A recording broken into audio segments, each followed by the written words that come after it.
Hari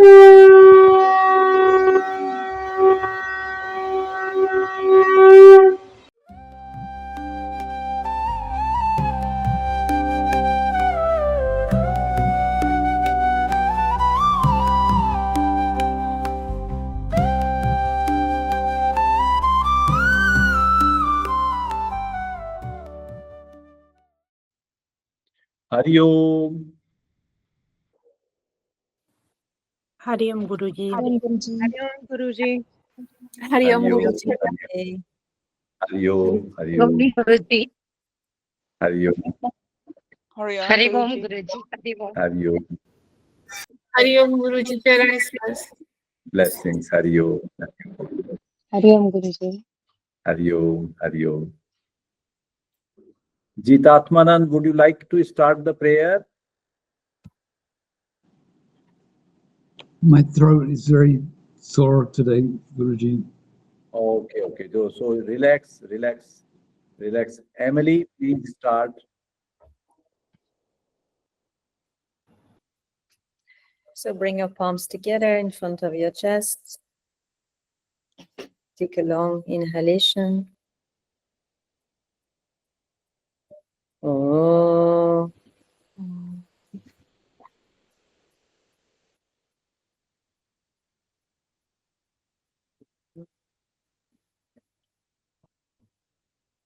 Sahana bhavatu, sahana punaktu, sahaviryam karvavahe, tejasvinavaditamastu, ma vitvishavahe. Om.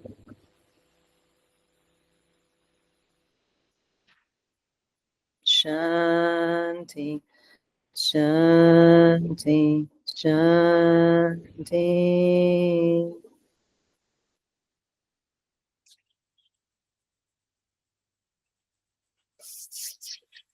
And then gently start rubbing your palms together. Cover your eyes. Massage your face. And come back. Hari Om. Hari Om. Hari Om. Well, last time we were talking about Srimad Bhagavad Gita, Chapter-2, Sankhya Yoga, Yoga of Knowledge, accurate Yoga of Knowledge, or the knowledge with calculation. No errors, no flaws, no doubts, no questions. It is like equation. Sankhya means like based on the logical and equation or the numerical. That is the meaning of Sankhya Yoga we spoke last time. So let us move further. What is Sankhya? I explained very briefly last time. Then what are the reasons of sorrow? We spoke about that, attachments, fear, and like that. And these all we discussed last time. I'll not stay here much. I'll move forward. Krishna, the consciousness, guides Arjuna on the eternal nature of the soul, explaining that it is not bound by the temporary physical body. He describes the cycle of birth, death, and rebirth known as samsara. Let us see. Today we are going to talk shloka number 10 to 30. Understand soul through Sankhya analysis. Now, all of us, every human being, may have a question: what happens to us after the death? Or average person has a fear. Even the intellectual, highly knowledgeable people, they also have fear of death. And many of you know what is the Sanskrit name where there is a fear of death. Can anybody tell me? In Patanjali Yoga Sutra also, you people have studied. Abhinivesh. What is that? Very nice. Abhinivesh. So Abhinivesh means the fear of death. I just written that word. in the chat box, Abhinivesh. Abhinivesh means the fear of death. One of the cause why Arjun was so sad, upset, and not ready to move forward, major cause was Abhinivesh, the fear of death. Now, how to understand and get out of this fear is explained in this next shloka number 10 to 30. Let us move forward, and I'm going to move to the slides right. Understanding the soul through Sankhya. This is what we are going to talk today. And can anybody tell me what is the Sanskrit name of soul? Atma. Atma. Very good. Atma. Atma is the Sanskrit translation of soul. And what is Atma? In these shlokas, it is going to be answer to all of us. Once we understand the real meaning, essence of Atma, for sure the fear of death will go away from our life. That will be the day when we realize what exactly is the Atma. That day will be our day of liberation, mukti, moksha. And that day is not very far. Let us first try what Krishna is saying to Arjun about Atma. First, shloka number 11 on your screen, you can see he is addressing Arjuna. You speak words of wisdom, yet you grieve for what does not merit sorrow. The wise do not lament for the living or the dead. Now, if you are intelligent, if you are a wise person, you are not supposed to have sorrow for the either living people or the sad or the dead people. Now, what is happening in our life? On an average person always try to complain, talking bad or talking mean about others, that this fellow is so is that, this, everything to anything we speak about others. But we are, if intelligent, we should not talk. This is what Krishna is saying. Message from this shloka to all of us. Can anybody tell me what is the message?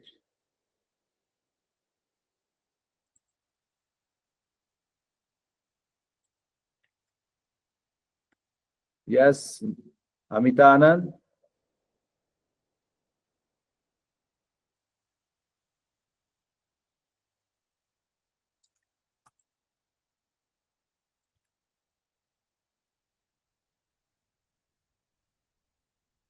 You have raised the hand. Here we understand. Oh, yes, yes, yes. Sorry. Hari What Om. happened? I Go ahead, go ahead. didn't switch. Yeah, I didn't switch on the microphone. So Oh, instead of talking about others, we should watch ourselves and our own steps and improve ourselves instead of wasting energy talking about others. Big. I think others, they're just like a mirror, and very good. we complain about the things about others. We complain about ourselves.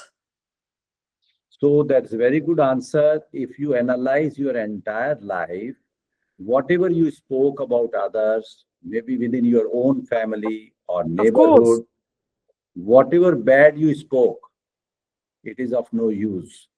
It is not really the essence of our life. So the taking from this shloka, wise people should not talk bad or feel sad about others living or dead. This is number one. If you are intelligent, if you are wise, so you should not talk about bad about others at all. Number one. Now we go to the shloka number 12.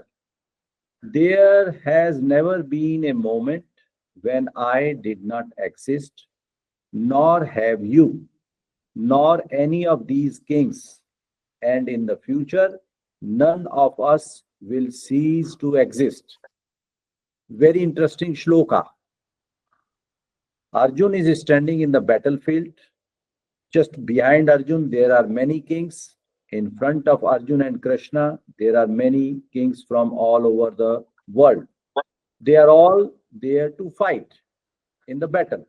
So what Krishna is telling to Arjuna, that in all the moments, these all kings were there in the past, they are here, and they will not even die. They will not be cease to exist. They will remain. Now, how is it possible?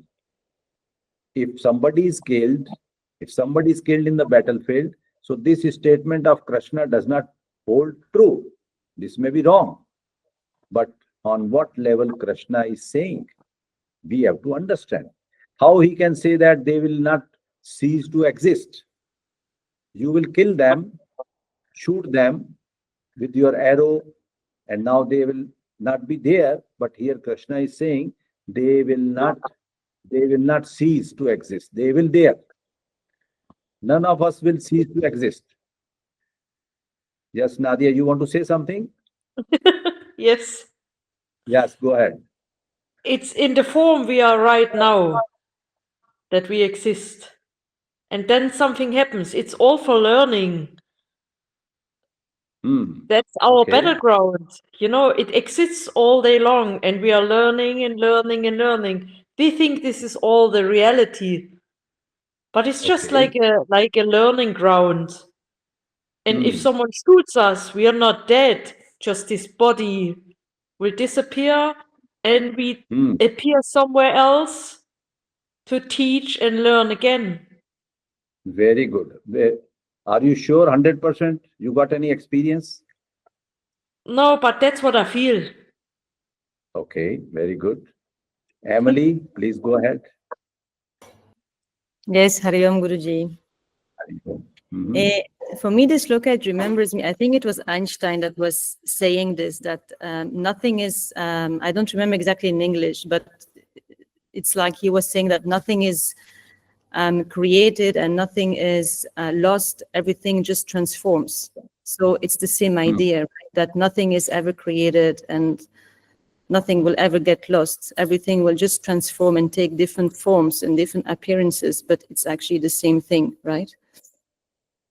Now, Einstein said probably 250 years or 200 years back.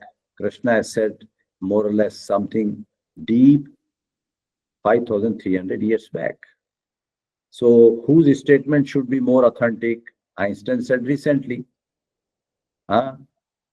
If this is the statement, if you realize in your life that life starts transformation, this is such a beautiful realization is to be done.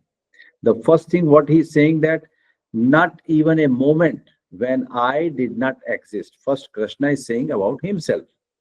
Not even a moment that I was not there, nor you, none of these kings. They will always were there. They were there, and they will always remain there in the future also. Take it a little bit, what we had been talking earlier about energy. What Einstein said about the energy, physics said about energy, science is saying now that this body is nothing but dense form of energy. These all cells are nothing but the dense form of energy. So if energy is there, then what the science is saying about the energy, what is the major property of the energy? You cannot destroy the energy. Is it clear? If you cannot destroy the energy, then when energy is born, what is the date of birth of energy? Is there any date of birth for energy? No. There is no date of birth of energy. Is there energy is going to die somewhere? Energy is not going to die. So energy is eternal. Energy is going to born, or energy is going to have non-existent. Nothing is going to happen. As per science, what it says is start from there, that energy is eternal. Energy cannot be produced. Energy cannot be destroyed. Is it clear? Now, for the moment, we replace the word, this, what they are saying, that this body is energy. So it is always there. This is very, very powerful statement. If we know this thing very clearly in our life, the fear will automatically go away. Fear of death will go away. Now, fear of death, Abhinivesh, once one saint was meditating outside one town under the tree. When he was meditating, he saw a big shadow passing overhead. So with his yogic powers, he hold the shadow who was passing from his overhead. He hold the shadow, and then he asked the shadow, "Who are you?" Shadow said, "I am the god of death." "Oh, you are god of death. What are you doing?" Then god of death said, "I am going to the town." Then the yogic powers, Maharishi yogis asked the god of death, "What are you going to do in the town? Why today your shape is so big?" So god of death said, "Today I have got the orders to take at least total target 10,000 death from the town." Now, god of death also got the orders from the higher. So yogi said, "Okay, whatever is the order is order, go ahead." Now god of death went in the town. And now after 1 day, 2 day, 3 day, again that shadow was returning back from the same path overhead the yogi. Yogi again hold the shadow. Again he asked, "What have you done?" God of death said, "I just completed my duty." That how many deaths, how many people you have put them? He said, "I don't know exactly, but my goal was to take only 10,000 death, 10,000 lives." So Rishi was knowing that in the town, more than 29,000 people died. Then Rishi Yogi was asking god of death, "You have not taken the lives of 10,000 people. You have taken the lives of more than 29,000 people. So god of death, do you have any explanation? Whereas you got the orders to take only 10,000 people. Why you have taken 29,000 people?" Then god of death, Yamraj, said, "I took only 10,000. Remaining 19,000 people died out of fear." Now you can imagine, you can see this exactly happened also during pandemic. When corona came all over the world, there was like a fear, a wave, big wave of fear all across the world. So here, when Krishna is telling us this shloka number 12, very clearly if we understand, the fear will go away, fear will not be there. And let us see further what is said in shloka number 13.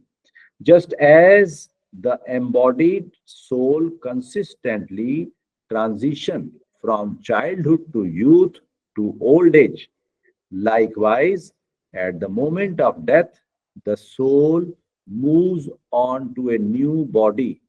The wise are not deceived by this. Now, it moves to the new body. Do you have any example? Do you have any certification? Do you have any confirmed thing that this will go to the new body? How are you going to trust it?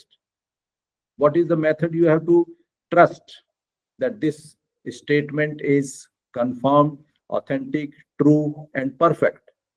Any idea? Anybody? Now, science has also proved the same thing. Science is saying life after death. Science has done many researches. As of today, on the earth, there may be more than 5,000, at least 5,000 people, those people they know in their previous birth what they were. One of our students, she is in Australia. Some of you might be knowing her, Heba. Her ex-husband was born again. Earlier, he was pilot in Syria. He died in a air crash. I met him personally, and he was talking. I was asking him something more about his previous lives. So those people, they come, some people recall what they were in the previous life. Most of us, they are unable to recall what we were in the previous lives.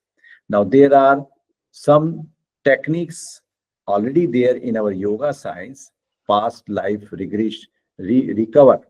You can have the past life, what you were in there in the previous lives. So these are some techniques where one person can know about the past life. But many places it is forbidden or not advisable to go to know what you were in the previous life. So it is advisable that whatever you are now, live a complete life instead of going into the previous life. Rani, you have a question, please go ahead. Yeah, thank you, Hariom Guruji.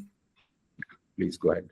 Yeah, just want to share that in the Balinese culture, in my culture, we believe that the ancestors are reborn again in the generations, and actually after deliveries, mostly we will ask to the someone like that, yeah, to understand who is the soul who's birthed in the babies. Like for example, my two children, they were actually previously husband and wife. The grandmother and grandfather of my husband, and it's actually can show like several things in my daughter. For example, people notice that our families who know the grandmother, they know, oh yeah, it's really like resemble like that. I just want to ask Guruji whether a soul can choose to born to born some. If I don't know why the ancestors then decided to born again in the next generation. Is it something that possible after? Yeah, in many cases it is possible, but it is not common. In many cases it is possible, and there have been evidences also. Because according to your own karma, according to your own impressions, according to your own jiva, atma, it can go to the selected womb, selected or chosen womb. There are possibilities. Not always, but yes, there are possibilities. Let us go to the shloka number 14, where again, now Arjun has been addressed a new name. O son of Kunti. Now here Kunti is the mother of Arjun. Now he has been addressed as a, O son of Kunti. The interaction between the senses and their objects lead to temporary feeling of pleasure and pain. For example, your eyes are seeing the chocolate, you take the chocolate, you enjoy. This is the meaning over here. But these experiences are not lasting. They come and go like changing seasons of winter and summer. So anything in the life, analyze all the things happening in your life through your senses, whether you see, smell, hear, listen, touch, whatever you do, taste. Everything which is coming through your senses may give you pleasure temporarily, but it comes and go like the changing of the weather. Then now here he has given, Krishna has addressed him with the third name. O descendant of Bharat. Now Bharat is the name of India. Before Britishers came, it was known as Bharat. So this is the Sanskrit name of original name of India. So what Krishna is saying beautifully to explaining to him that, O descendant of Bharat, it is important to cultivate the ability to endure them without letting them disturb you. Any objects outside are disturbing us at large, whether it is a matter of pleasure or pain. Outside objects are taking over our life in a big way, or I would say we are lost in the objects. Now, objects here in the Sanskrit shloka, they have used the word Vishaya. Vishaya means which includes person, place, object, things. knowledge, information. These all are Vishaya. These all Vishaya, these all objects are influencing or taking over our life. What here Krishna is warning us, let us not be hijacked by the objects. Note down the teachings in this shloka for all of us, that we should not be letting go our life in the hands of objects. Let us not be the slave of objects. Is it clear? Very good. So may I ask everybody today that how many of you are ready not to be the slave of objects? Okay, Jitatmanand has raised the hand. Very good. Anil has raised the hand. Lara is doubtful. Lara is doing like that. Very good. Emily is clear. Very good. Ma Lakshmi, very good. Bahut acha. Whatever I could see, I am happy that many of you are interested to do that. Let us do at least for one What day. was the question? I did not. Emily, please repeat the question. So the question was, who is ready to not be Understand. under the influence of objects and let go external disturbance from objects? I would rephrase the sentence. Who is ready to not to be the slave of objects?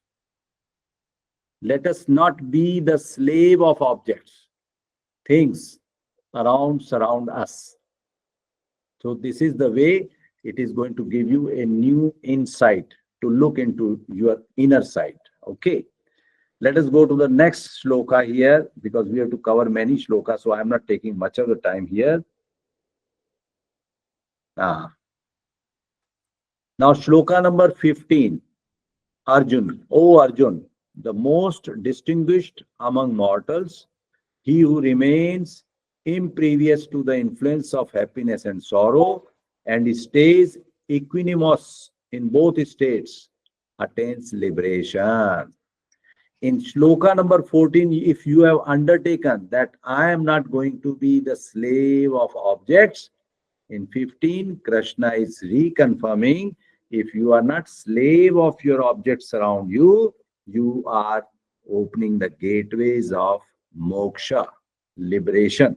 So let me write the word for you, liberation in Sanskrit. It is a good thing for all of you to learn little bit Sanskrit along with English. Liberation, or we call sometimes salvation, is moksha. So when you are not the slave while living, while alive, towards the person, places, objects, things, knowledge, information, ego, you have opened the gateways of moksha.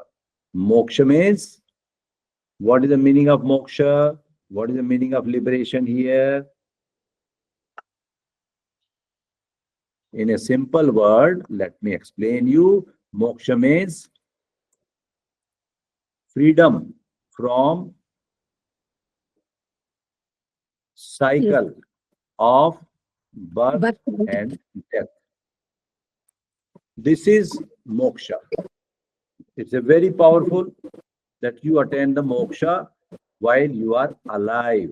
Moksha is not after the death. This is the beauty here we are trying to understand. Let's move to the shloka number 16. The transient lacks permanence, while the eternal knows no end.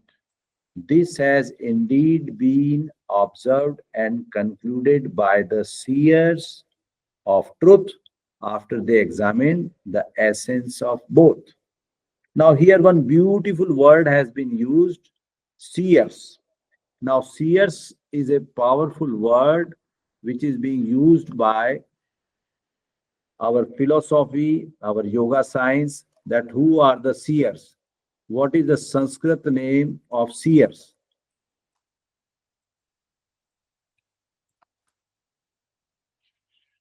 Anybody Drashta. knows what is Sanskrit?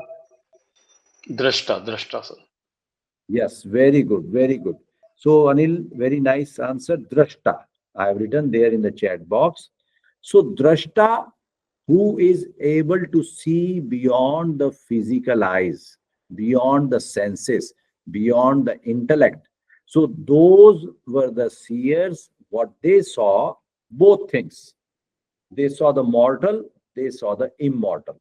They saw the changeable, they saw the unchangeable. They saw the temporary, they saw the permanent. Then they came out with this conclusion after, like, conclusion of a scientific research. They found it, they concluded it, and they presented for the happiness and wellness of mankind. This is what is in shloka number 16. Then 17, recognize that what fills the entire body is imperishable. The eternal soul cannot be destroyed by anyone. Now, in this body, when your body is moving, there is something imperishable. Body is subject to death, or in other words, you can say this body is already like a stone. Now, stone is there, unless until somebody picks up and throw, there will be no movement in the stone. Or if there is a machine, toy, unless until you make that key inside or put a battery and switch on, toy will not move. Similarly, toy is dead unless you have given some energy to it. This body is practically already dead, but it starts moving when it comes in contact with the imperishable Atma, the eternal Atma. That Atma is the essence and the base of moving our body. Without Atma, the body is already dead. So why we are crying for the dead? If we understand this, life will change. We cry for what? Which is already dead. Even right now, if soul is separate from the body, body is dead. Without soul, body is not able to move. The one who is already dead, then death is of whom? Just here one important question to all of you. Listen it carefully. Body is already dead. Atma cannot die. Then who dies?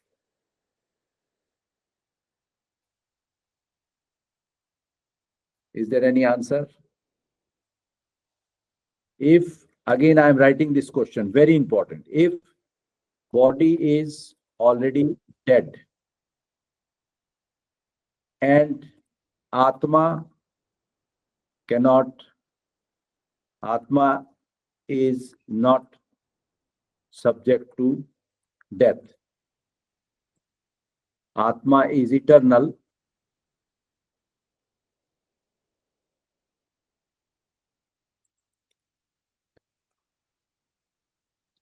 Now, I have written the question. Everybody please make note. This is a very, very powerful homework for everybody. If you cannot answer it now, contemplate on this question. If body is already dead and Atma is eternal, not subject to death, then who dies?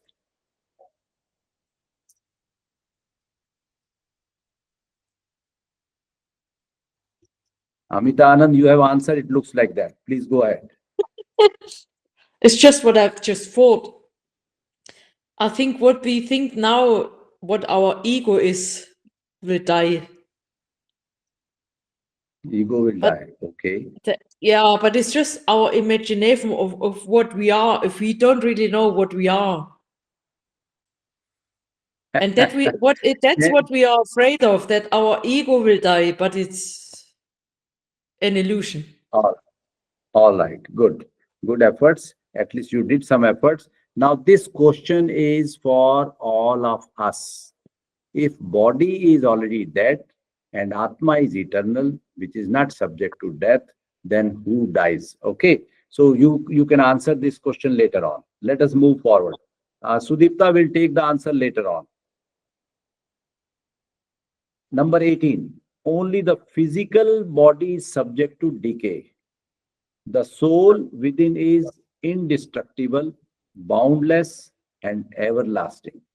So proceed in the battle, O descendant of Bharata. Now here, Krishna is again clarifying what I asked you the question. Krishna is clarifying something better. The body is subject to decay, subject to perish. It is going to have the depreciation. And soul is not subject to decay or depreciation or death. Now it is more clear. It is boundless, indestructible, everlasting. So if both things are very clear to you, if these are clear, then the third dimension is open for you as you become fearless that I am not subject to death. I do not die. Very clear. Then Arjun, proceed now. Continue your life. Don't run away. Don't withdraw. Don't think of suicide. Even you go for suicide, suicide is not something which is going to make you eternal. It is, suicide means a temporary blocking of your karma. We'll talk further about that. Let us move further to the next shloka. The all-pervasive Supreme God dwells within the soul in the same way that a scent is found in the air. Both shlokas are described further. Neither of them understand the truth. The person who thinks the soul can kill and one who believes the soul can be killed. In fact, soul does not kill, nor it can be killed. Shloka number 20. The soul is neither born or does it ever die. Once it exists, it never ceases to be. The soul is without origin. Soul is eternal. Soul is immortal. Soul is timeless. It remains undiminished even when the body perishes.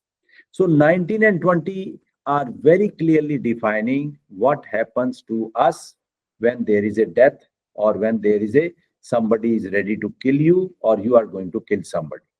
So soul cannot be killed. You may say that I am killing somebody. You cannot kill somebody. You are killing the body, but body is already dead. So if body is already dead, so you are killing whom? Can anybody answer? Suppose you want to kill your neighbor. You are not happy with your neighbor. So to whom you are going to kill? His Atma is not subject to be killed. And your Atma also cannot kill. If you are also Atma, so you cannot kill, but you want to kill him. And body, which is already dead, then to whom you are killing? The same question in another dimension coming to you. So think of it. Answer is coming in these shlokas very clearly.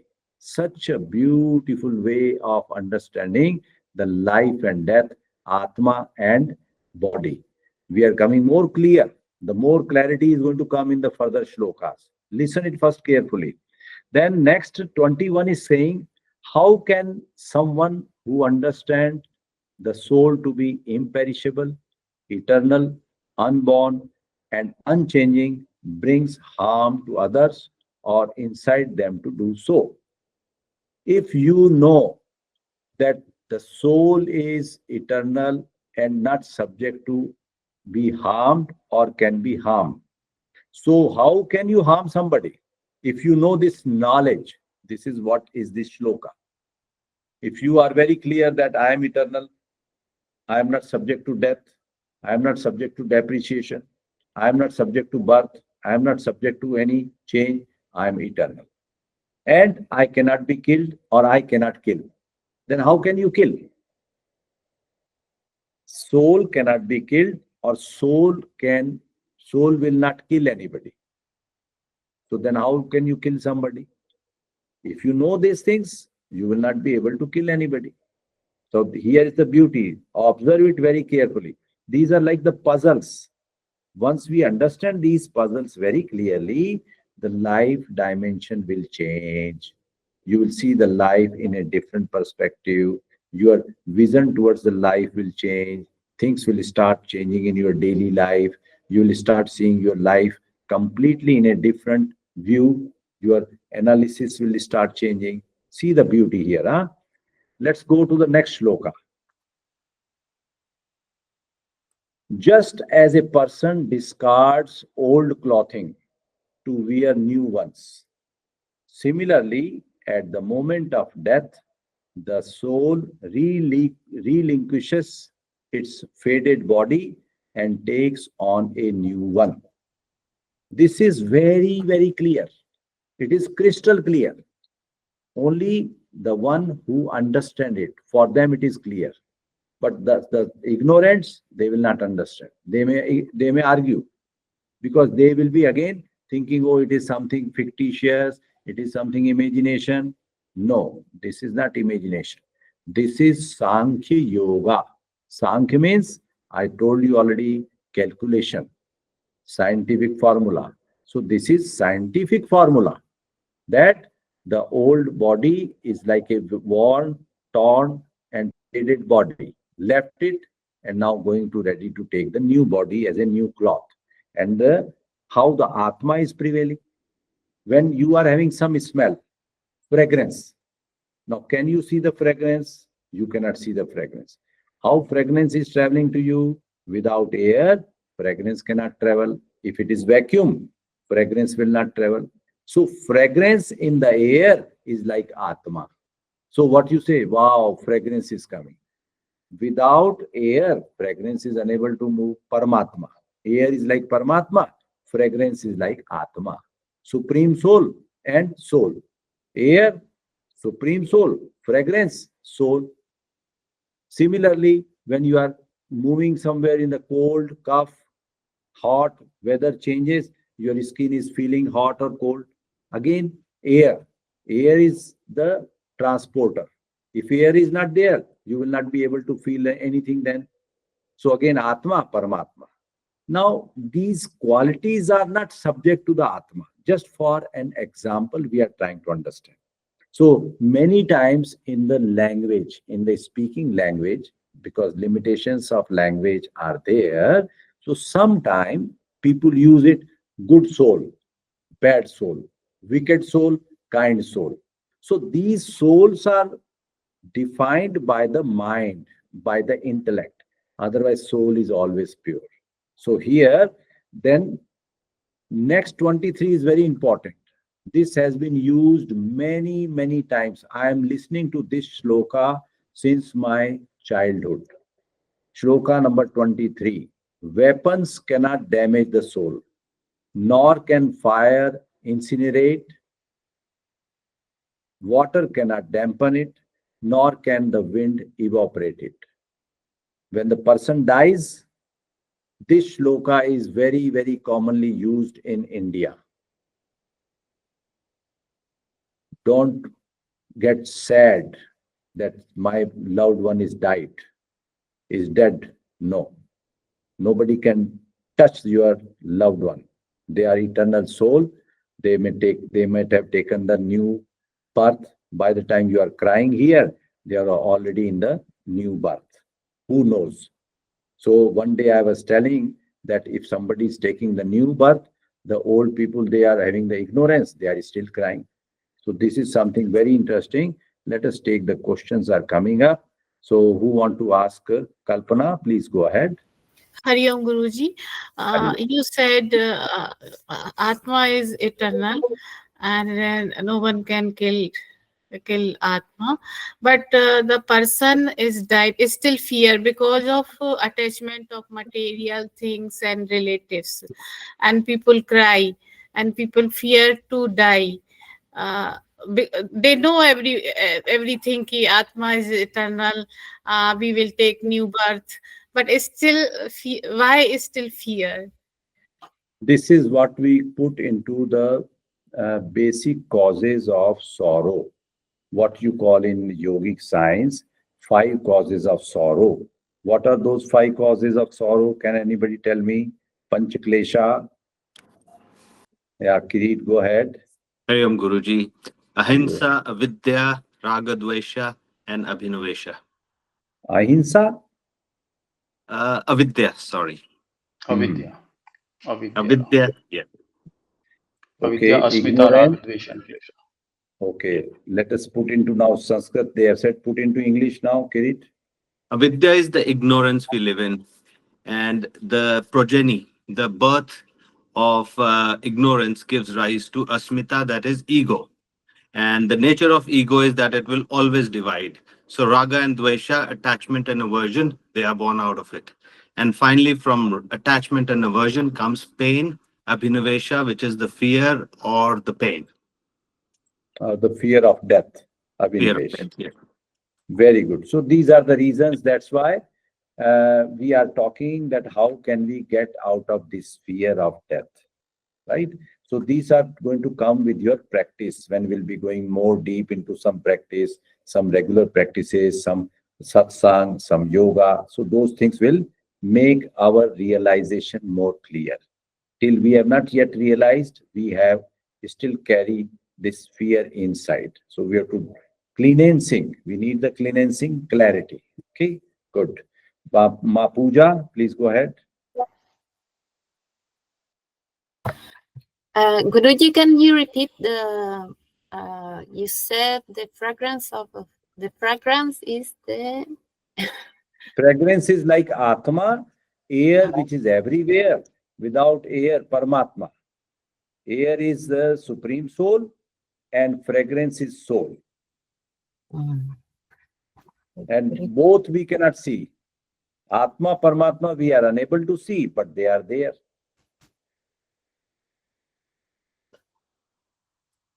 Very nice.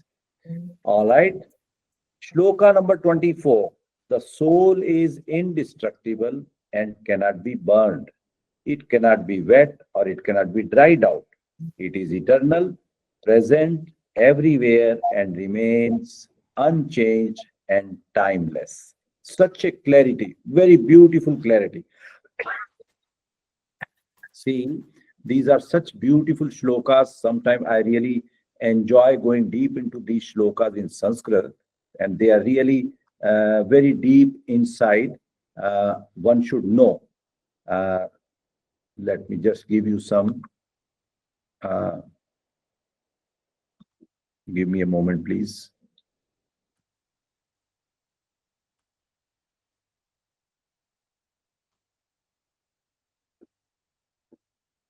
Little slow my computer here right now. Okay, anyway.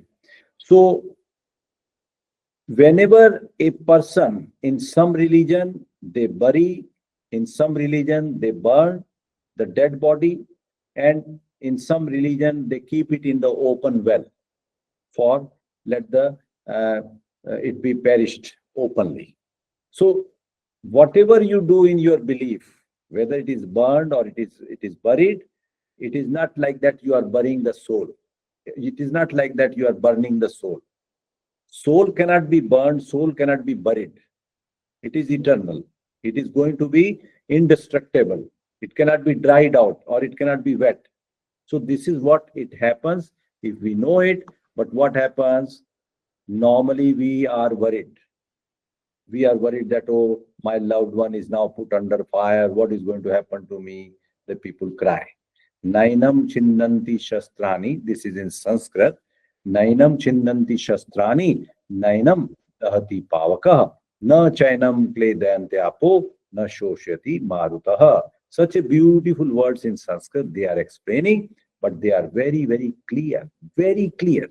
This is Sankhya Yoga. Again, be very clear about the Sankhya Yoga defined here, that what Sankhya means calculation.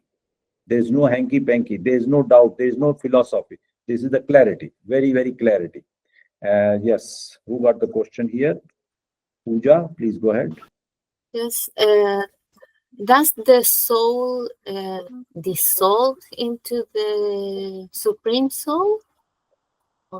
Yes, that happens when you are liberated, when you attain the liberation, when you attain the moksha.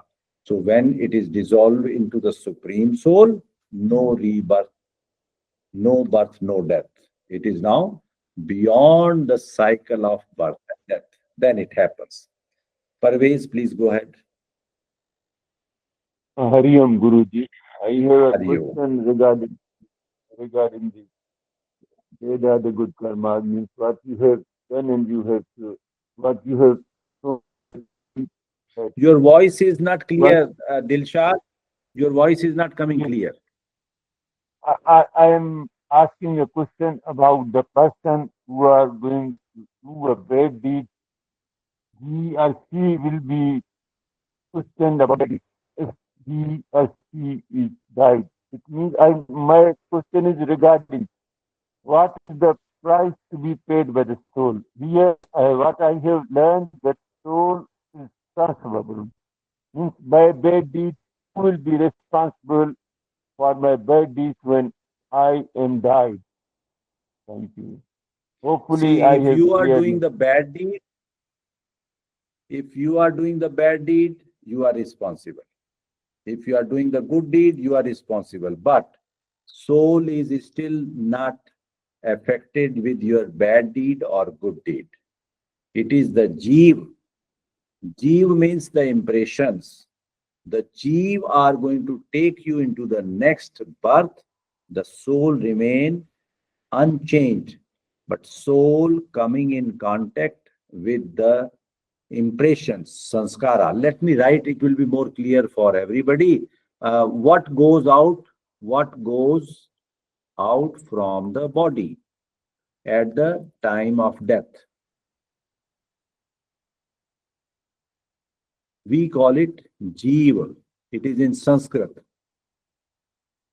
Now, jeev accurately has no accurate translation. So we can define jeev more accurately like jeev is equal to samskaras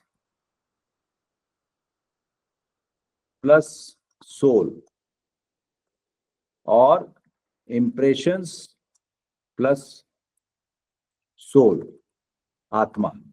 This is jeev. This leaves the body. Now, if the sanskaras are like bad deeds, it will take the bad birth. If sanskaras are good, sattvic, it will take the good rebirth. It is like this. Soul is not bad or good. You are doing the good deeds or bad deeds, soul is not responsible. And soul is unaffected with that. Very good. Emily, you have a question, please go ahead.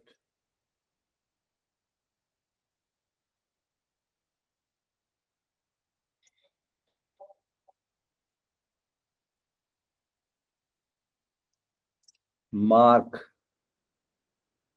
today you have. Sorry. I pushed the wrong Hariom button. Guruji. Something Go is ahead, happening, Emily, okay? go ahead.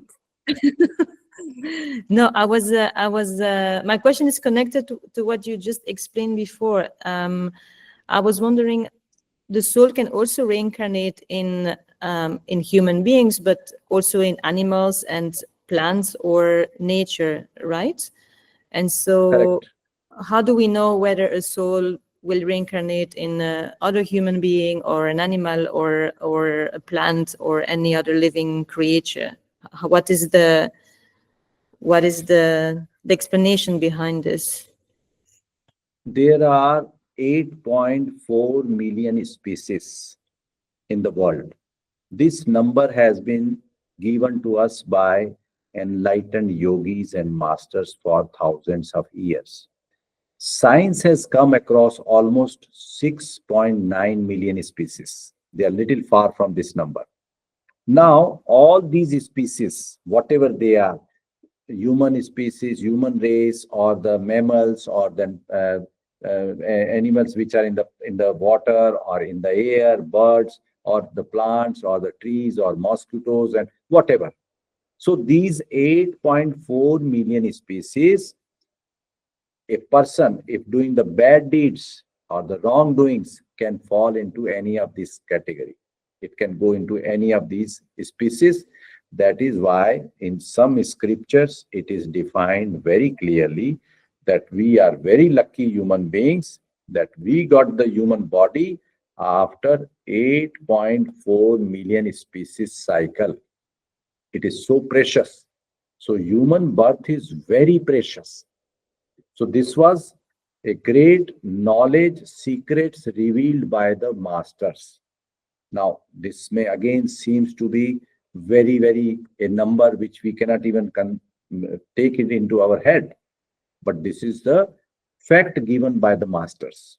Either you believe it or you go through 8.4 million species, and by the time again you get the human body, you forget about your 8.4 million births before.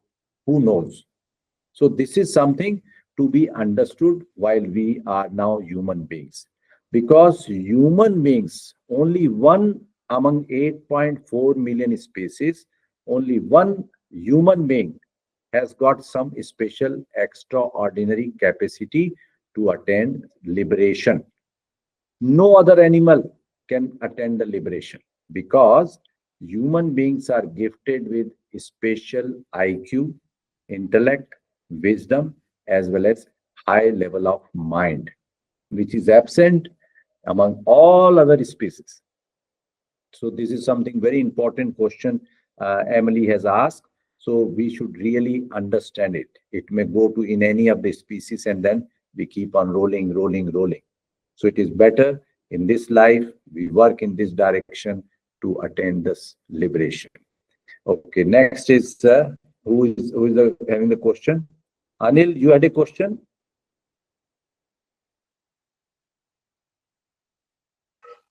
Yes, sir.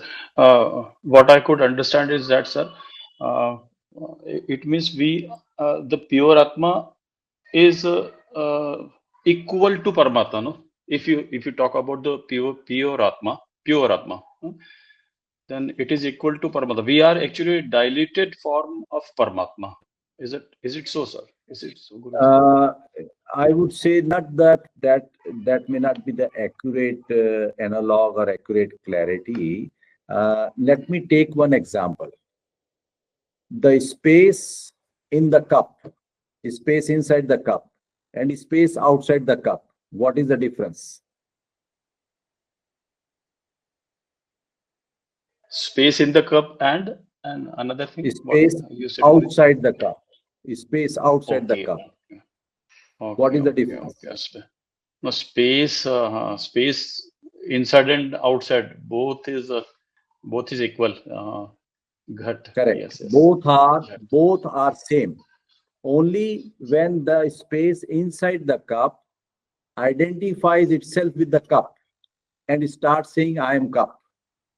Whereas there is no difference between the two. Both are same. Thank you. But for an understanding purpose, we have said that inside the cup is Atma, outside the cup is Paramatma. Right.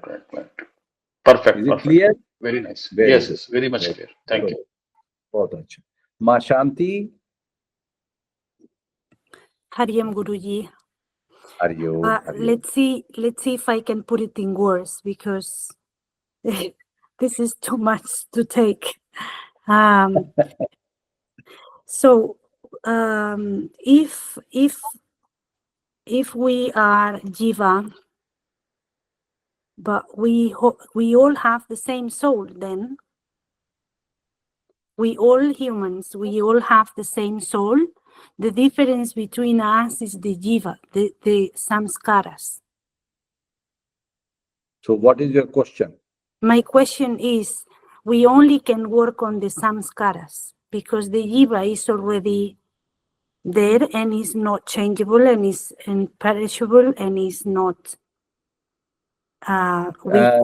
take in this way, a constant supply of electricity is with you.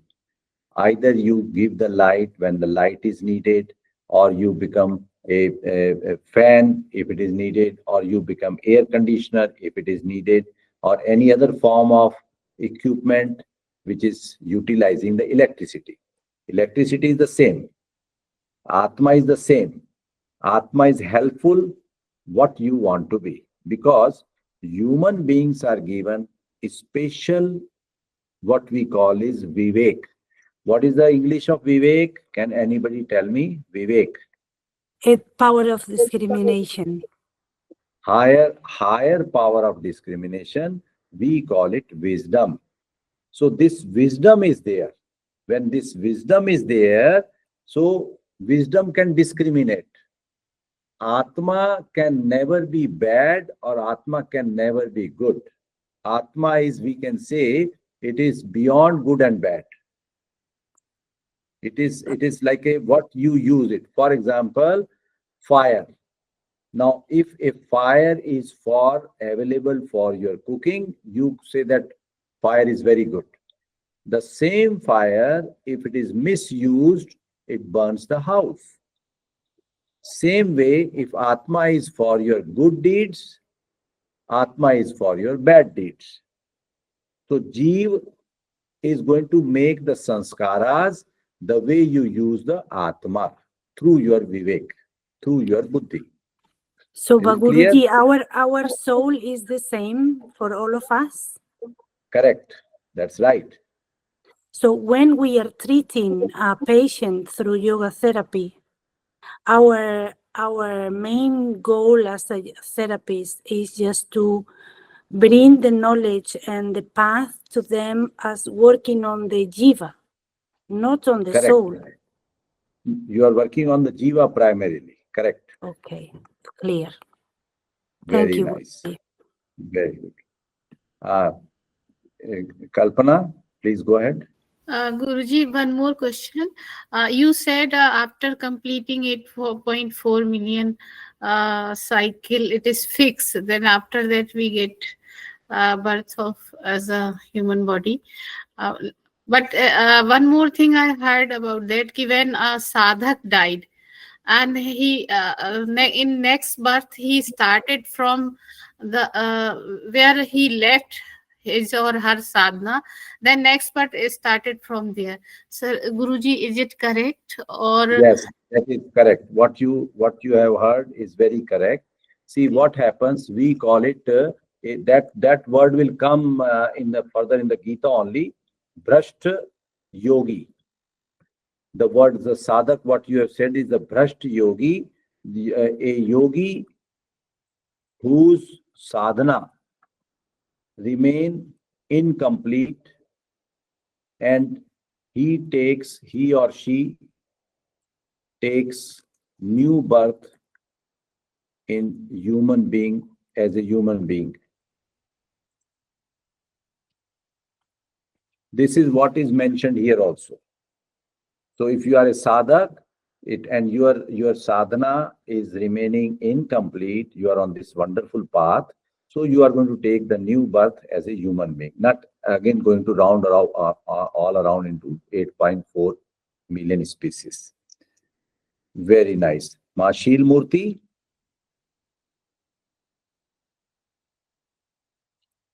Ila, you have a question? Yes, the cup Please go ahead. Analogy you presented, I could say that the cup has a limited space, whereas the outside is unlimited. Would I be right to describe the soul also in that manner compared to because the cup is describing the soul. Because of the cup, it is limited. If there is no cup, it is again unlimited. Yes.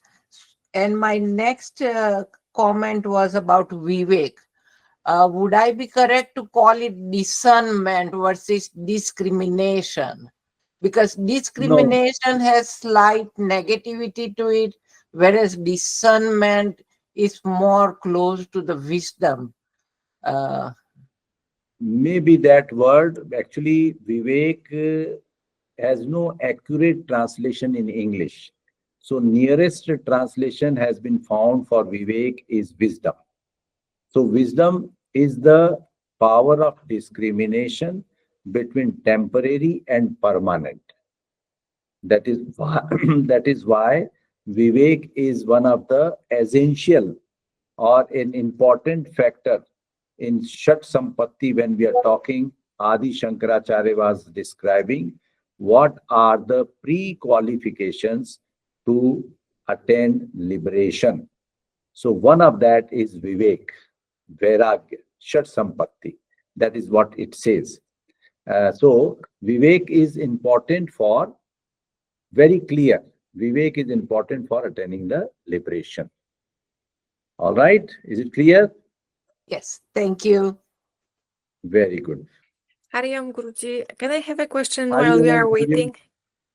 Satyanand, please go ahead. The mudra that we were doing during the practice last week and during this week with the fist, what's so special about it and how is it connected to the heart chakra?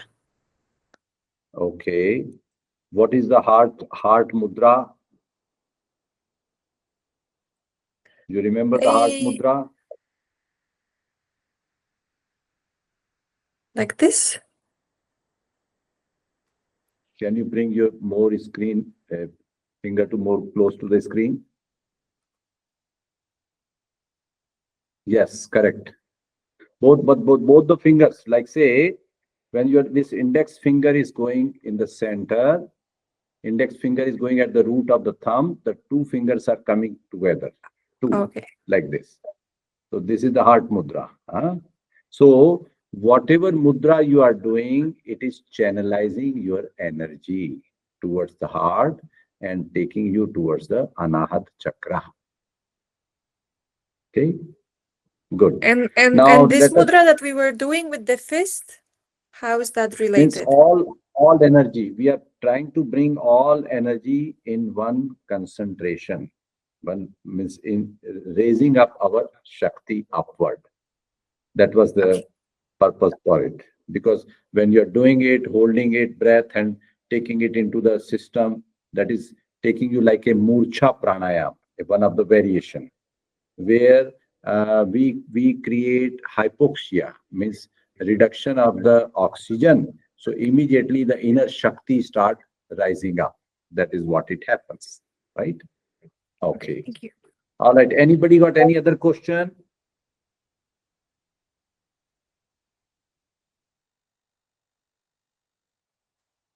Good. Let us now go ahead with the practical. Everybody sit comfortable. Those who can switch on their camera, most welcome, and so that I can guide you properly. Bring your all fingers together like this. Anybody can tell me what is the name of this mudra? Hakini mudra. Very good, very good. So in Hakini mudra, both thumbs together will be touching the heart center. Like this. You can see me. The thumb is touching the heart center and the fingers are like this. Now, here what we are going to do, the whole body will move like this, forward and backward. We will never move our thumbs together from the heart chakra. All fingers will remain together like this. Okay. And then this will be inhale, going back, exhale, forward.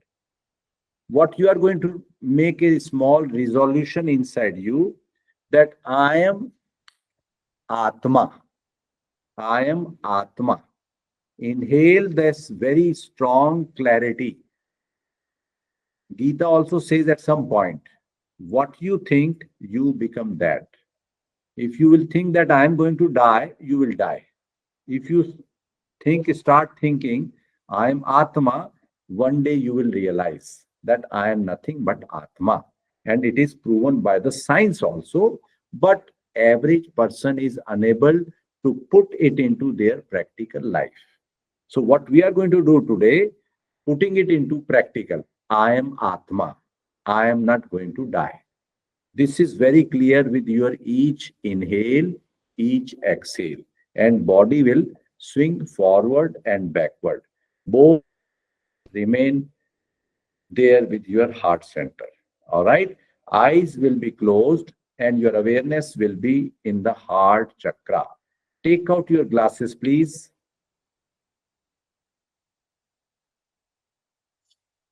Very good. Continue. And once you saw it, you know it, you start move your body with deep awareness inside. Inhale each time, recite the whole mantra inside. I am Atma. I am eternal. Inhale, this whole sentence will go inside. When you exhale, you will repeat the same. So full mantra, it is a kind of mantra for us right now. We are repeating the mantra, I am Atma. If you have your own native language, you can put into your own language. Yes, very good. Eyes are closed now. Awareness in your heart chakra. Body is moving, swinging. Continue. Very good. Continue awareness. Continue moving. I am Atma. I am eternal. I am bliss. Continue. And breathing sound, if it can come, very nice. Don't be shy in a nice and deep breathing. Full breathing, full breathe in, full breathe out. Continue breathe in, continue breathe out. Wonderful breathe in, wonderful breathe out. Constant moving. The body is moving, full body is moving, not only your head, not only your neck.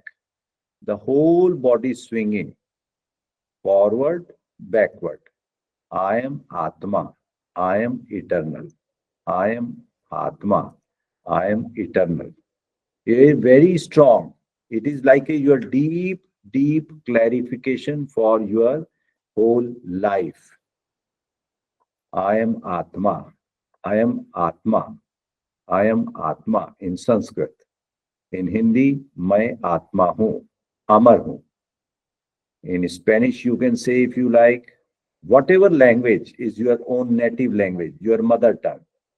You translate it and continue with that. You will be more comfortable in your mother tongue. But let it go very deep.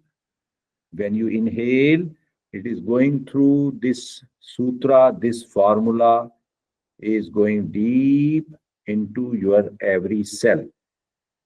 Every cell is going to realize, I am Atma. Every cell is going to realize, I am Atma. Continue, continue, continue. Very profound, very deep, excellent, deeper, greater, powerful, wonderful. Continue, continue. Both thumbs are at your heart chakra. Your awareness is at heart chakra. Shakti is there. Atma is there. Nothing else. No other talks, no other walks. Only Atma. I am Atma. I am eternal. If Krishna has said that thing, it is the words of Krishna which need to be realized. Self-realization. You realize, I am Atma. So the journey starts with the words. Journey of realization of Atma starts with your mind. Journey starts with your words, with your Atma, with your action, with your talks, with your mantra. Then slowly, slowly this journey will convert into reality. It will become real. It will become practical. It will become fact that I am nothing but Atma. And I am not going to die. Very, very clear. It becomes more and more clear. The more you go deeper, the clarity becomes more powerful. And now this time, you inhale all your pran shakti at your heart chakra and hold. Inhale and stay. When you hold, all shakti at your pran in your anahad chakra at your heart chakra, hold it.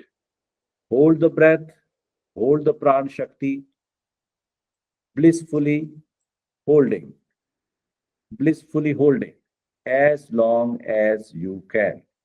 Hold it very deep and very profound, very powerful. I am Atma, very special, very grateful. And when you are ready to exhale, you can start again. Your gentle movements will increase with the speed.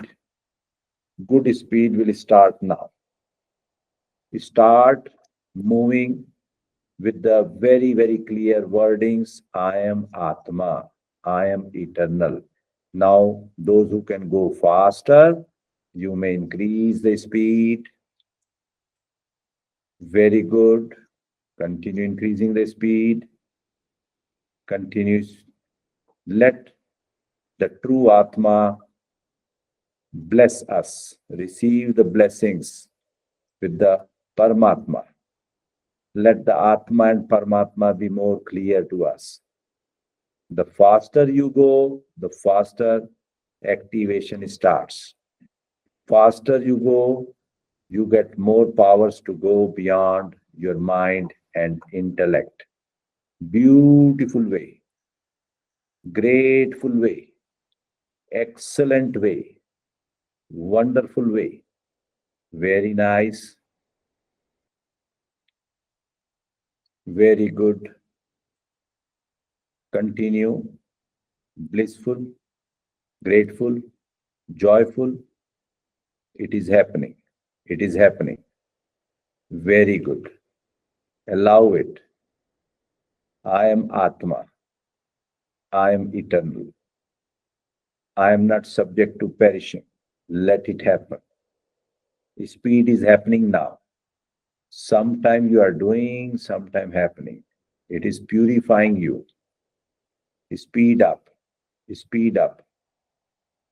Good speed, great connection. Let the connection happen. True connection within you. No connection from outside, but it is within you. Allow it, allow it. And once again, we are ready to inhale and holding the Pran Shakti at our heart chakra. Whenever you are good, powerful inhale and hold the Pran at your heart chakra. Good hold, big hold, wonderful hold. Continue. Very nice. Very good. Full awareness, total awareness. And we are ready again with a powerful movement. The next movement is going to be more powerful, more joyful, more speedy, more full of Shakti, and the action is going to be deep and deeper. Start now. Full power now. With your best of ability, have the Shakti movement now. No control, no control. Have the Shakti. Let the Shakti gives you the path of self-realization. Atma Sakshatkar. Self-realization in Sanskrit, we call Atma Sakshatkar. Let it happen. Go profound, automatic. Don't try to control, no controlling, no controlling, no mind's business. It is total surrender to the Atma. When I am the Atma, I am not mind. Allow it to happen. Faster, faster, more Shakti, more awakening, deep awakening, deeper awakening. No constraints. Atma is pure. Be one with your true pure form, eternal form, loving form. Pure loving form. Atma is pure love, essence, pure bliss, essence. Very nice. Continue, continue. It is happening. Let it happen. Let it happen. Go faster. Go. Sometime it is very fast. Sometime it is automatic. Sometime beyond control. Let it be beyond control. Don't try to control. Do not try to suppress. Today is a cleansing. Deeper cleansing. Cleansing of our heart. Cleansing of our life. Wonderful. Very good. Very good. And this time, again, try to slow down and bring a deep breath in and hold the Pran Shakti again at your heart chakra with a strong clarity. I am the Atma. I am soul. I am eternal. Holding it. Hold the breath. Hold the breath. Go tall. Go tall. Mool Bandha. Tight up. Something is happening inside. Something is happening inside. Let it happen. Let it happen. Whatever is happening inside. Now this will be the last round. This round will be the fastest of your ability. This round will be the more closest to your Atma. You have to fully surrender and full action. Start now. Continue. Give a last round with full power, with full energy, full Shakti. Continue. Continue. No control. No control. No control. No control. Allow it to happen now. Now allow it to happen. Now you are not doing. You are not doing. Let go. Let go. Let go. Full surrender. Full surrender. And now absolutely doing nothing. No need to do anything. Allow it to happen. Whatever is happening, allow it. No resistance, no fighting, no struggle, just surrender. Whatever is happening, let it happen. Whatever is flowing, let it flow. Continue, witness, continue, see, continue, observe. Continue, observe. Very good. Very nice. Continue, continue.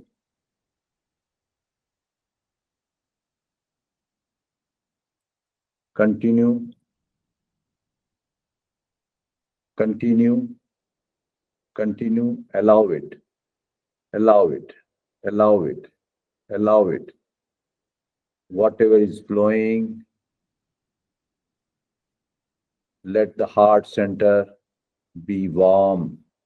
Let it be flowing with a glow of light. This light is expanding, life is expanding. Eternal life. Feeling entire body, entire chest with the pure love and light. Warm light radiating. Whatever is there. Feeling of Shakti. Greater Shakti. Connection is happening. Let the connection happen. Allow the gratitude and feeling. Let the heart be full of gratitude, thankfulness, absolutely doing nothing. Very nice, very good, beautiful way. Continue way. Very good. Full connection, divine connection. Allow the connection.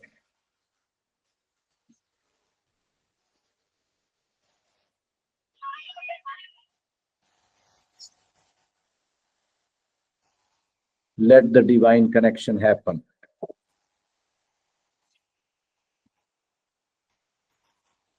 No separation, but dissolution. Let the dissolution happen.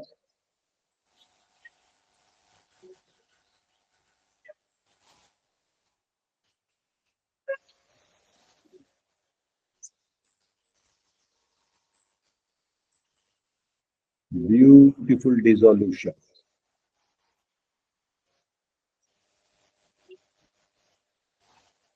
Very good.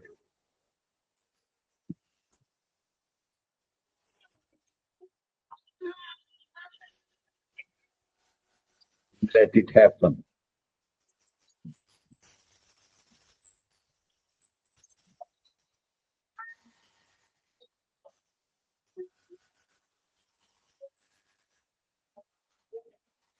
Continue awareness.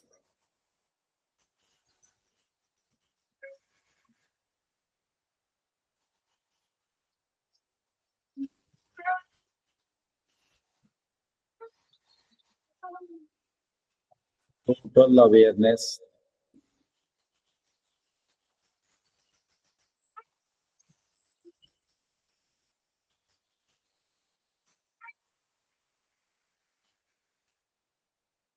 Let go. Let go. Eternal bliss.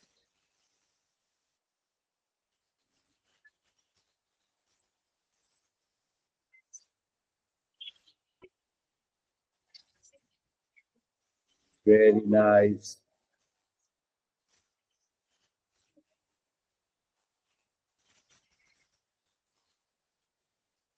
Full surrender to the Atma.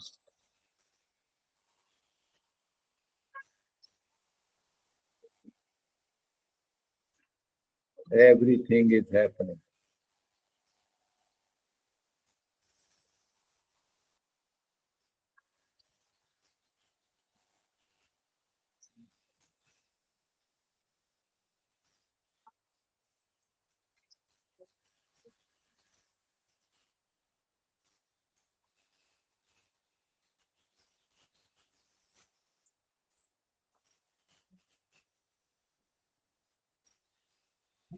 Everything is full of awareness, serenity, tranquility.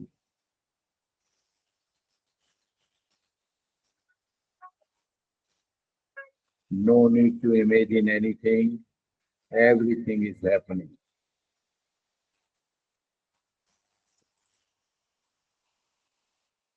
Beautiful flow.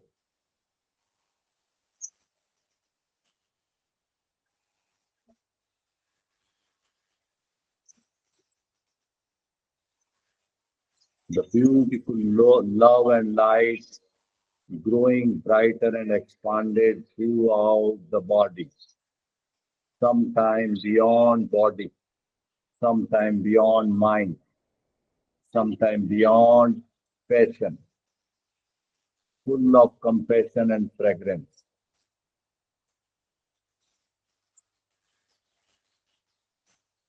Very nice.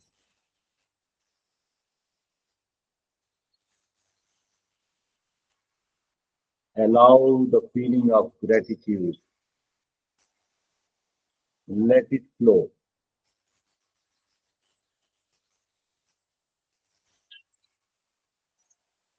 Very nice. Allow it. Allow it.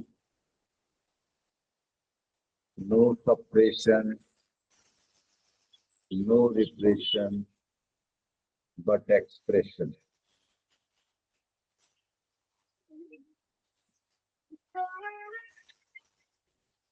Full surrender.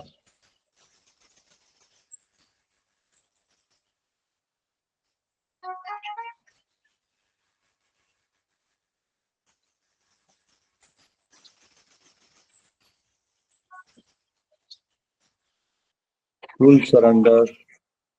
Full surrender. Allow it to happen. Effortless, choiceless, let it happen. Beautiful. Let it happen. बहुत अच्छा. Very nice.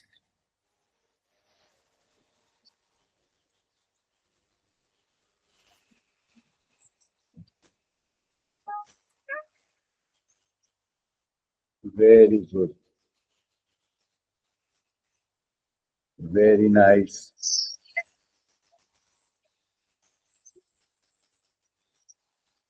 Krishna is blessing all of us.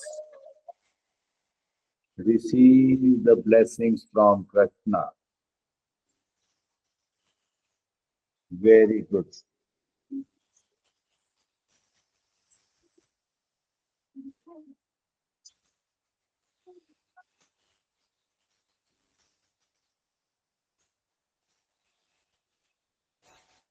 Total surrender.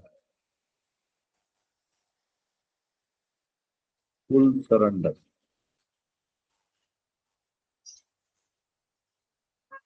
Divine surrender.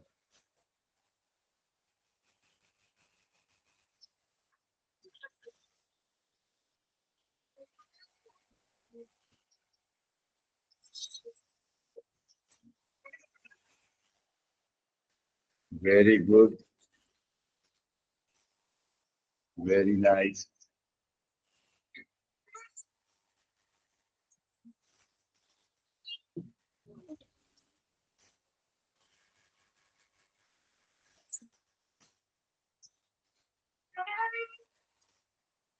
बहुत अच्छा.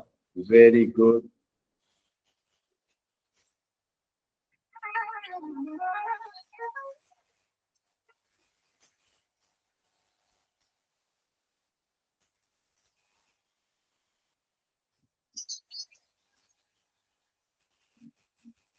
Some profound connections are happening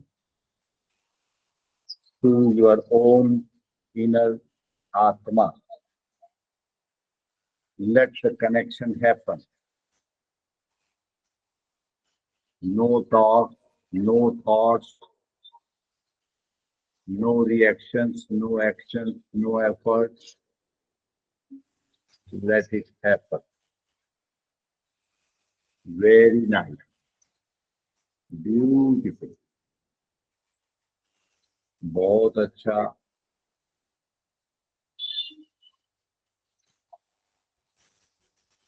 Very good.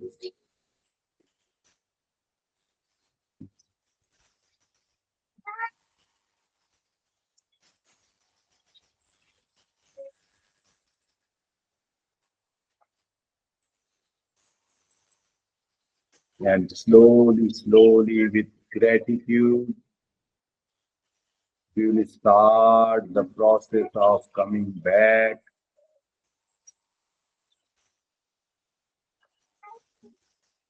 Make your hands from Hakini Mudra to Namaste Mudra. Join both the palms in Namaste Mudra near your heart. Humble prayer, silent prayer. Let the prayer flow from your own Atma to Paramatma. Let the prayer flow from your own soul to Supreme Soul. A true surrender by soul to Supreme Soul will diminish and remove all the obstacles of our life. Full of gratitude, full of thankfulness, a profound expression of surrender and trust to the Paramatma, Supreme Soul. Wonderful.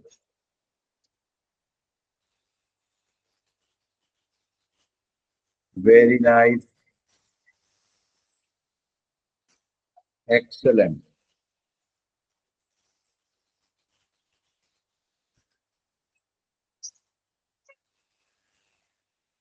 And we'll start chanting the sound of Paramatma, sound of Atma. Om.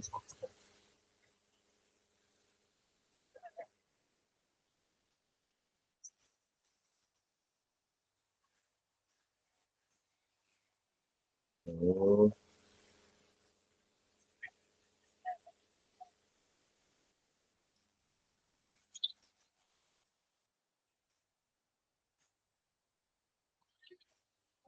Oh.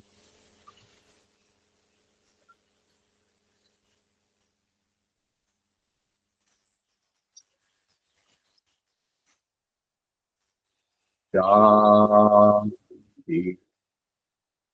Shanti, Shanti.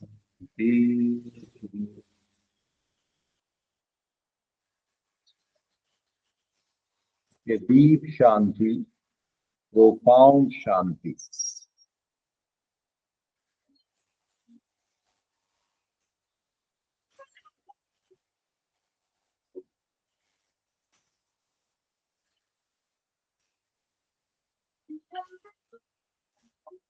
You can feel and experience the divine connection within you. And now slowly, slowly produce yoga agni, fire of yoga, by rubbing your palms and fingers and hands together.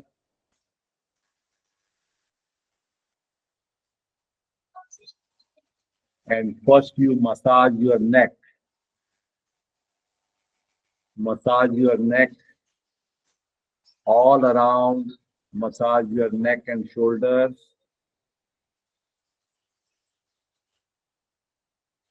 Massage your shoulders, your arms, your back, your chest. Nice massage. Your hands, your fingers, your wrist. Massage nicely with inner awareness.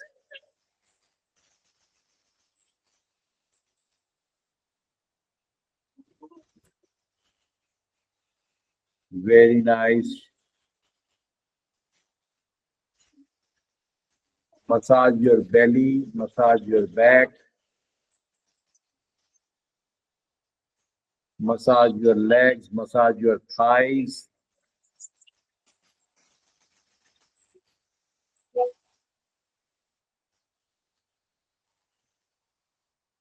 Massage your beautiful face with gratitude.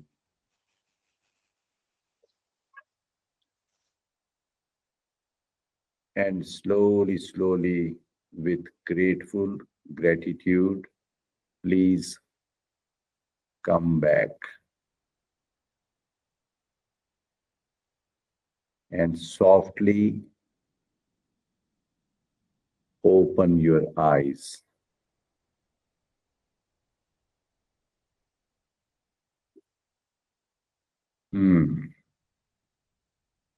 Very nice. How many of you did not wanted to come back? Just raise your hands. Okay, almost everybody did not wanted to come back. So where were you if you did not wanted to come back?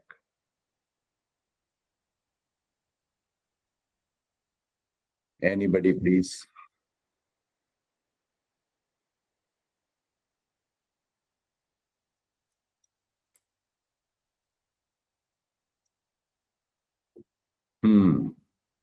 Shilmurti, please go ahead.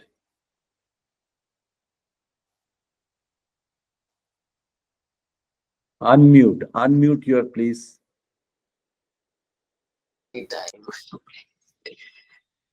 With pure awareness, with Atman, consciousness, pure consciousness. Very good. Very nice. Okay, Monisha, before you go to your patient, tell your experience, how you felt it.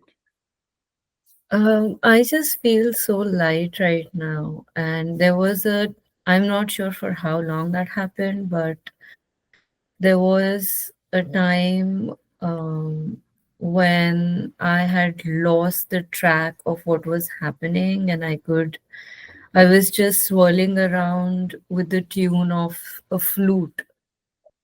That's the only thing I could hear. And that's the only thing I could feel. I could feel vibrations of that. And I was just swooning to it. I had tears in my eyes at the same time. Very good. It was almost 40 minutes, huh? I think 40 minutes. Very good. बहुत अच्छा. All right. All the best. All the blessings. Thank Anybody want to say anything?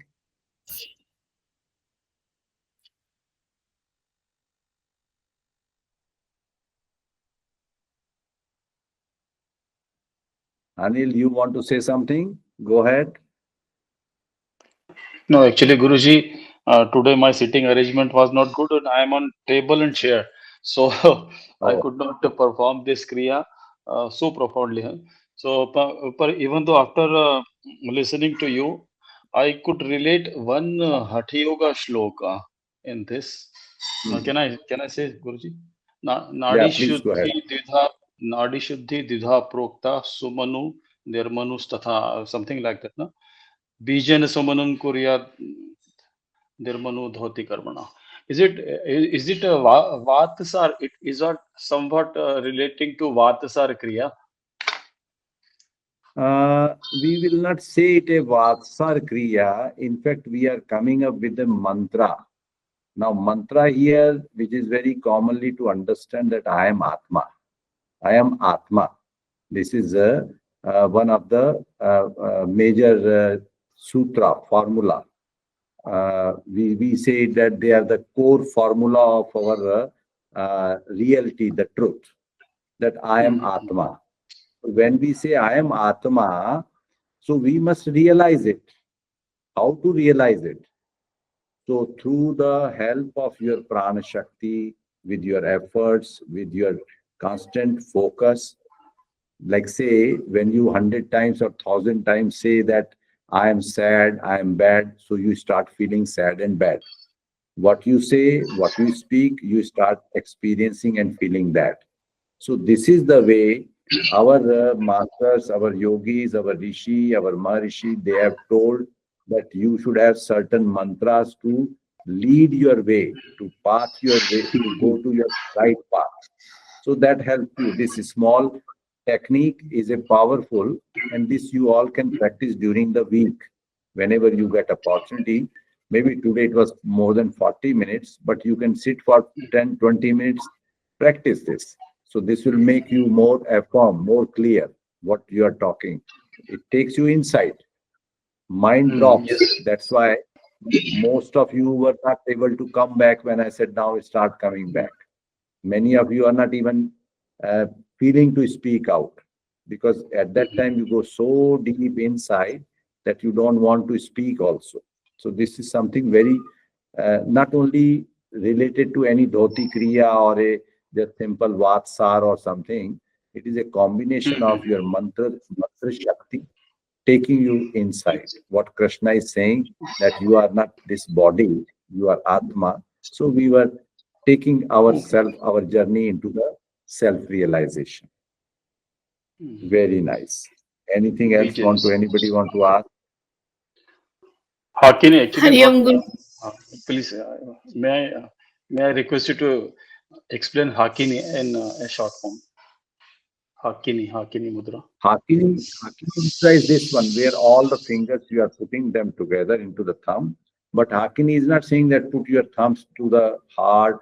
It could be one of the variation with the Hakini and the heart, and then reciting the mantra inside, taking you towards the Atma, journey towards inside from outside, from speaking, from seeing, from senses to the mind, mind to your wisdom, wisdom to your Atma, like that. Thank you. Hari Om Guruji. Guruji, Hari I Om. am staying in Prayagraj. Mahakumbh is going on. Guruji, I want to know about Mahakumbh, or I went today. I saw so many saints over there, and but they all are together doing different type of worship. And what is the purpose of Mahakumbh? Or See, will you are very Mahakumbh? you are very lucky that you are there, and it is auspicious place where you are. Lot of tapa, lot of penance, lot of hard practices are being done for thousands of years, not yet 1 or 2 years, for thousands of years. So there is some special aura whenever there is a Kumbh Mela. So like we are planning to have a big gathering in 2028 in April in Ujjain.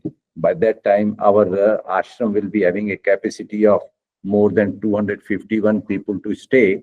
So we will have an opportunity, and it takes you inside. The purpose of Kumbh Mela to purify your life and takes inside. Your sins are being washed, that not only by physically. If you will just see the physical movement, so many different things are there. Senses are going to go towards outside. Mind will go towards outside. But the purpose of Kumbh Mela for you, Kumbh means the pitcher which was full of nectar. So inside all of us, there is a nectar which is the form of Atma. So it is a journey towards the Atma through the outside. So wandering outside, seeing outside, all is okay. But never forget about your inside, which is true nectar. Sad Chid Ananda. Right? Mahakumbh is there. So enjoy, have a nice holy dip, and come back and spread the nectar to everybody. Thank you, Guruji. Hari Om. Welcome. I'm staying in Prayagraj, Guruji. My husband is working in Prayagraj. Acha. Yes. Very good, very good. What position he is working there right now? He is GM in IFCO. Acha, okay. Right. And So I'm what? posted in Riva as a block development officer, so nearby Prayagraj. Okay. Weekend I used to come here. Very nice, very good. Congratulations. Enjoy, huh? Enjoy every moment of Mahakumbh. And in 2028, you all are welcome to Jain. Thank you. Okay, Jitatmanand has already made the booking. He is raising the hand. All right. Ma Lakshmi. Ma Lakshmi, are you coming? Yes. Oh, yes. Okay. So I invite everybody. You all should come. Very good. One more request to all of you. When you log in through your email. So you do not require permission. You can straight away come in. And even when you are directly coming into the program, then later on you can watch if by chance you are busy somewhere, because some of the students, they watch it later on because they are in their job or they are in other activities at the time of this session. So they watch later on. So simple way is log in through your email, and it will be making you number one to come into the session directly, and you can also watch the recordings later on. All right. So I have given you one homework. Don't forget about that. How many of you remember the homework? Raise your hands. 1, 2, 3, 4, 5, 6. Remaining are not raising the hands. Daniela, you remember? All right. Yes. Shilmurthy, please go ahead.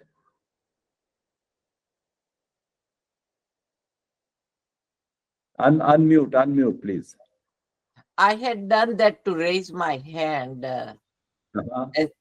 not as a question, but or a comment, but as a yes. Very good, very good. All the best. So all the best to everybody. Enjoy. See you next week. Hari Om. Hari Om. Hari Om. Thank you, Hari Om, Guruji. Guruji. Thank you. Hari Om Guruji. Hari Om, Hari Om, Hari Om Guruji. Hari Om. Hari Om, Guruji. Hari Om. Hari Om. Hari Om Guruji.